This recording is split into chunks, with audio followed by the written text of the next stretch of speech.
बिस्मिल्लाहिर्रहमानिर्रहीम। अस्सलाम वालेकुम।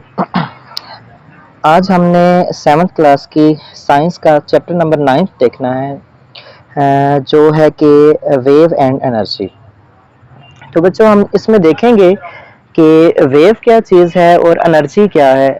बेसिकली हमारा जो मेन टॉपिक है वो ये है कि हम देखेंगे कि वेव किस तरह से एनर्जी या इंफॉर्मेशन को एक जगह से दूसरी जगह तक लेके जाती है।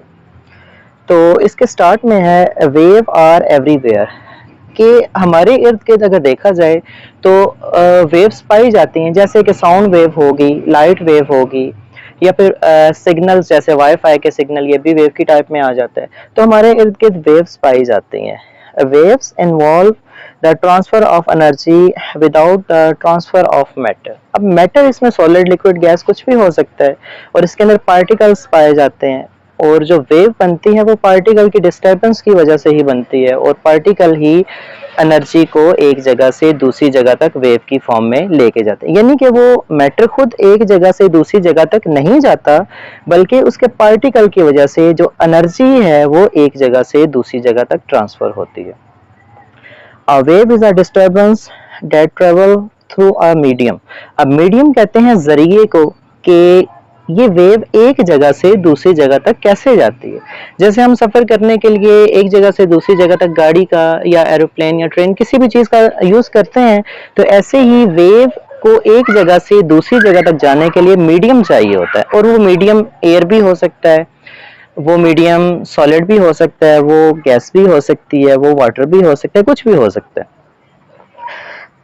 Transporting energy from one place to another, जिसकी वजह से एनर्जी एक जगह से दूसरी जगह तक ट्रांसफर होती है। वी कैन नॉट सी और हियर देम, कि हम इसको ना तो देख सकते हैं ना सुन सकते हैं। बट बच्चों, ये जो बात यहाँ पे लिखी है ये हर वेव के लिए नहीं है। जैसे कि साउंड वेव को तो हम सुन भी सकते हैं, और भी वाटर वेव है हम उसको देख सकते हैं, लेकिन जो सिग्नल है या वाईफाई के सिग्नल हैं, ना तो हम उसको देख सकते हैं ना सुन सकते हैं, इसलिए ये बात हर वेव के लिए नहीं है।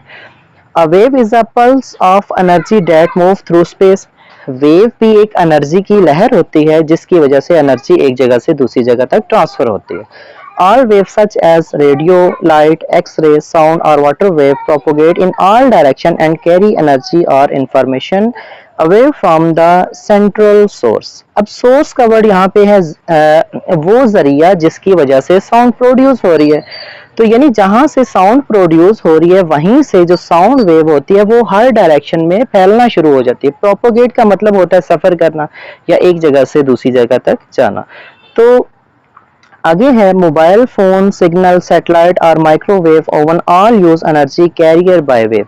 तो जैसे कि मोबाइल के सिग्नल हो गए, सैटेलाइट से आने वाले सिग्नल हो गए, या माइक्रो की वेव होगी। माइक्रोवेव मतलब माइक्रो में जो वेव्स है।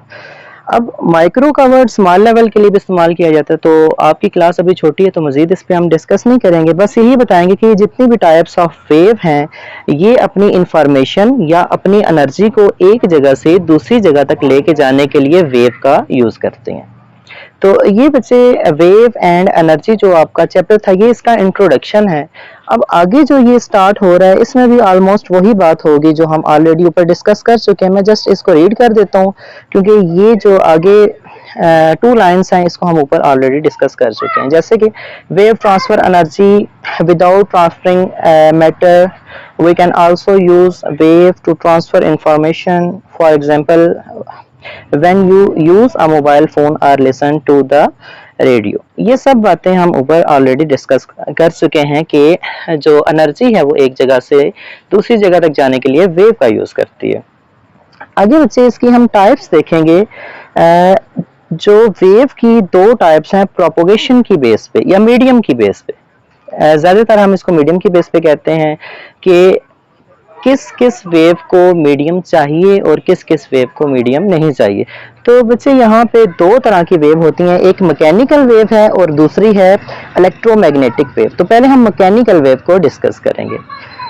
There are 2 types of waves. These include sound wave, water wave, wave on the spring or rope, rope यहाँ पे रस्सी को कहते हैं, and seismic waves produced by the earthquake। बच्चे इसने कुछ टाइप्स बताई हैं मैकेनिकल वेव की, जिसमें एक आ रही है सिस्मिक वेव। ये बच्चे बताया जा रहा है जो अर्थक्वेक, जो ज़लज़ला आता है उसकी वजह से अर्थ की सरफेस पे जो वेव्स प्रोड्यूस होती हैं उनको सिस्मिक वेव बोला जाता है। तो यहाँ पे अभी हमने जितने भी वेव के नाम देखे हैं ये सब के सब मैकेनिकल वेव के अंदर आती हैं। These are all the example of mechanical wave. अब बेटा स्टार्ट में तो उसने जस्ट एग्जांपल्स या फिर बता दी हैं कि कौन कौन सी वेव मैकेनिकल वेव कहलाती हैं। अब यहाँ बच्चे मैकेनिकल वेव की डेफिनेशन लिखी है, which are vibration that travel through a medium, कि ऐसी वेव जिसको एक जगह से दूसरी जगह तक जाने के लिए मीडियम या कोई जरिया चाहिए, उस तरह की वेव को हम मैकेनिकल वेव कहते हैं। इसी तरह बच्चे जो सेकंड टाइप थी इलेक्ट्रोमैग्नेटिक वेव, इसकी पहले हम एग्जांपल देख लेते हैं फिर हम देखते हैं कि इसको मीडियम चाहिए या नहीं चाहिए। जैसे कि light wave, radio wave and microwave are all the example of electromagnetic wave. ये बच्चे जो हमने एग्जांपल्स के नाम देखे हैं ये इलेक्ट्रोमैग्नेटिक वेव्स हैं, which can all travel through a vacuum at the same speed of 3 lakh kilometre पर second, no medium is needed. तो बच्चे ये ऐसी वेव है जिसको एक जगह से दूसरी जगह तक जाने के लिए किसी भी किस्म का मीडियम, किसी भी किस्म का मैटर की ज़रूरत नहीं होती। ये स्पेस में मूव इजीली कर सकती है और इसकी speed 3 lakh kilometre per hour होती है। जैसे कि मैकेनिकल वेव में हमने पढ़ा कि उनको मीडियम चाहिए, जैसे वो सॉलिड से पास कर सकती है, एक जगह से दूसरी जगह तक जा सकती हैं।